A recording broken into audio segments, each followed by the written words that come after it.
Hello friends, welcome to another video of Yoast SEO series. तो आज की video में हम योस्ट एसईओ के कुछ और फीचर्स के बारे में बात करने वाले हैं।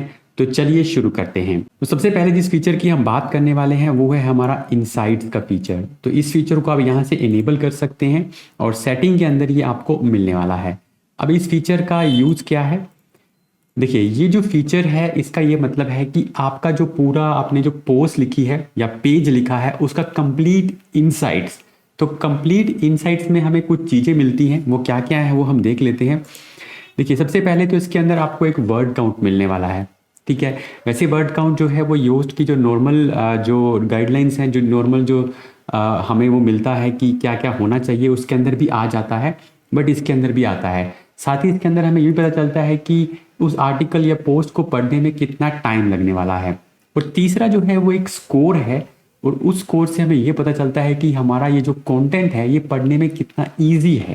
तो इस फीचर को हम देखेंगे कहाँ से। आपको योस्ट पे चले जाना है और इनसाइट्स वाले टैब पे जब आप क्लिक करेंगे तो यहाँ पर हमारे पास ये कंप्लीट आ जाएगा। अब देखिए, ये हमें वैसे एक और डेटा भी देता है कि इसमें कौन सा वर्ड कितनी बार यूज हो रहा है, कीवर्ड कह लें या वर्ड कह लें। तो वो जो है, लेकिन वो एक प्रीमियम फीचर है। ठीक है, अभी इसके अंदर हमारे को ये फ्लैश रीडिंग्स को ईज मिलेगा। इसका क्या मतलब है? इसका मतलब ये है कि जो आपका कंटेंट है वो पढ़ने में कितना इजी है। ठीक है, जैसे कि आप यहाँ पर देख रहे हैं, what is the Flesch reading ease score. इसका मतलब क्या है? The average length of your sentences. आपके जो आपने जो सेंटेंसेस लिख रहे हैं उनकी लेंथ कहीं बहुत ज़्यादा बड़ी तो नहीं है। जैसे वैसे ये रीडेबिलिटी के अंदर भी आ जाता है, क्योंकि रीडेबिलिटी का फीचर हम ऑलरेडी कर चुके हैं। ठीक है, वो यहाँ पर आपको मिल जाएगा।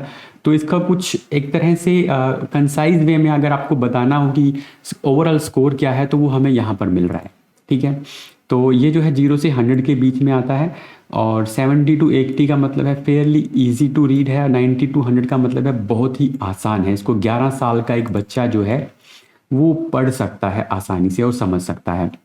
और अगर इसका स्कोर बहुत ही कम है तो यूनिवर्सिटी ग्रेजुएट ही इसको समझ सकता है, ना कॉलेज का ना ही कोई आम लोग। तो हमारा जो कंटेंट है वो इस तरह से होना चाहिए कि उसको हर कोई आसानी से पढ़ सके। बहुत ही डिफ़िकल्ट वर्ड्स नहीं यूज़ करने, बहुत लंबे लंबे सेंटेंसेस नहीं यूज़ करने हैं। तो ये हमें ओवरऑल स्कोर यहाँ पर बता देता है। देखिए, amount of words related to amount of sentences, amount of syllables related to amount of words. तो ये सारी चीज़ें भी यहाँ पर हमें मिल जाती हैं। ठीक है, मतलब कहने का ये मतलब है कि आपका जो ओवरऑल कंटेंट है वो आसान होना चाहिए, सेंटेंसेस को आपने छोटा रखना है। ठीक है, यूज़ ऑफ डिफ़िकल्ट वर्ड्स आपने बहुत कम यूज़ करने हैं, और ये 2-3 चीज़ें ही इसके अंदर आती हैं। तो यहाँ से आपको इसका स्कोर भी मिल जाएगा। नेक्स्ट है, इस आर्टिकल को या पोस्ट को पढ़ने में कितना टाइम लग सकता है। तो 8 मिनट एटलीस्ट इसको चाहिए। अब यहाँ से जो है आप अपना जो गूगल एनालिटिक्स के अंदर अगर आप सेशन ड्यूरेशन देखेंगे तो वहाँ पे जाके भी आप देख सकते हैं कि 8 मिनट, इस जैसे हम वीडियो की लेंथ मान लेते हैं 8 मिनट है, तो इस आर्टिकल को पढ़ने में 8 मिनट लग सकते हैं। तो कितना टाइम तक लोग इस पे रुक रहे हैं? अगर लोग बिल्कुल ही जैसे 30 सेकेंड या 50 सेकेंड्स या 1 मिनट रुक रहे हैं तो मतलब आपको इस कंटेंट को और बेटर बनाने की ज़रूरत है। लेकिन अगर इसको लोग ज़्यादा पढ़ रहे हैं तो मतलब आपका कंटेंट ये ठीक है। और वर्ड काउंट यहाँ पर हमें मिल जाता है। तो वर्ड काउंट वैसे आपको इधर भी मिल जाएगा। यहाँ पर आपको वर्ड काउंट, अगर आप यहाँ पर जाएंगे तो टेक्स्ट कंटेन्स 1247 वर्ड्स। ठीक है, तो ये हमारे पास हो जाएगा। तो इस फीचर को आप सिंपली यहाँ से ऑन कर सकते हैं। अब नेक्स्ट जो इसके अंदर फीचर है वो है हमारा एडमिन बार मेन्यू का। तो इसको हम यहाँ से ऑन कर सकते हैं। अब इसका मतलब क्या है? यानी कि आप अपनी पोस्ट में, जैसे ये तो पोस्ट ओपन है, मान लीजिए आपने वर्डप्रेस ओपन किया हुआ है। ठीक है, तो उसके अंदर आप कहीं पे भी होंगे तो आपको योस्ट का ये जो टैब है यहाँ पे ये दिख जाएगा। ठीक है, जैसे कि यहाँ पर भी दिख रहा है। ठीक है, ये हमारा जो फीचर है ये ऑन है। तो अब इससे इसका मतलब क्या है? तो बेसिकली ये जो एडमिन बार में एक तरह का मेन्यू बन जाता है। अब यहाँ से एक तरह से शॉर्टकट है ये। तो एसईओ सेटिंग्स के अंदर आप डायरेक्टली यहाँ जा सकते हैं, जैसे कि जनरल में, सेटिंग में, इंटीग्रेशन में, टूल्स में। और मान लीजिए मैंने इस पोस्ट को यहाँ से ओपन किया हुआ है।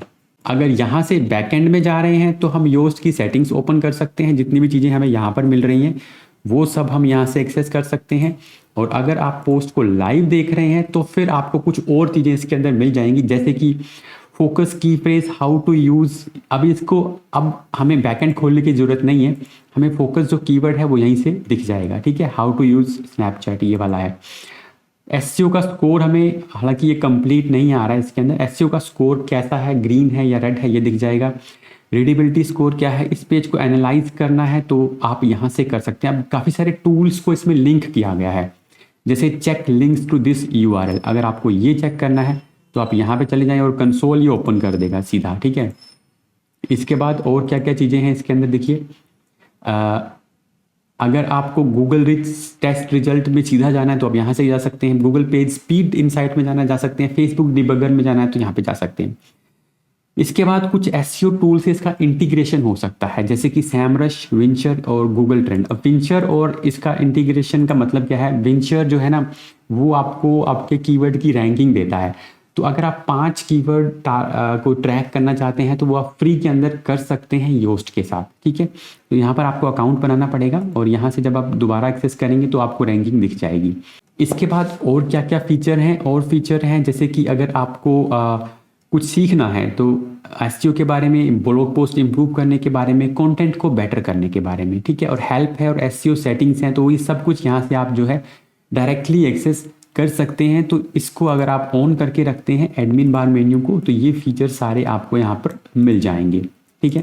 तो अगर मैं इसके अंदर लर्न मोर के अंदर जाऊँ तो ये हमें बता भी वही चीज़ें रहा है कि आप यहाँ से भी इसको बैकएंड के अंदर आप एक्सेस कर सकते हैं, नोटिफिकेशन, एसईओ सेटिंग। और अगर आप फ्रंट एंड पे ओपन करते हैं तो ये चीज़ें मैं आपको दिखा चुका हूँ, ठीक है। तो ये सब कुछ हमें जो है इसके अंदर मिलता है। अब एक और फीचर है रेस्ट एपीआई एंड पॉइंट। ये थोड़ा सा मैं आपको थोड़ा वैसे बता देता हूँ, मतलब आपको इसकी ज़रूरत नहीं पड़ेगी। देखिए इसका मतलब क्या है, ये तो जैसे वेबसाइट वर्डप्रेस पे बनी है, इसका बैकएंड फ्रंट एंड दोनों वर्डप्रेस पे बने हैं। बट कुछ वेबसाइट्स ऐसी होती हैं जो रिएक्ट जेएस या next.js इन प्लेटफॉर्म्स पे बनती हैं।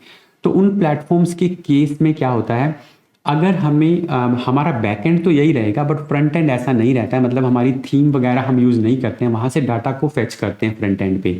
तो अगर इस तरह का कोई केस है तो वहाँ पर एपीआई की ज़रूरत पड़ती है। तो अगर आप इस फीचर को इनेबल करेंगे तो बैकएंड में आप जो भी डालेंगे तो वो एपीआई के थ्रू फ्रंट एंड में चला जाएगा। तो हेडलेस सीएमएस के लिए इसको हम यूज़ करते हैं, यानी कि ऐसा सीएमएस जिसका हेड नहीं है, मतलब फ्रंट एंड नहीं है, बैकएंड ऐसे ही काम कर रहा है।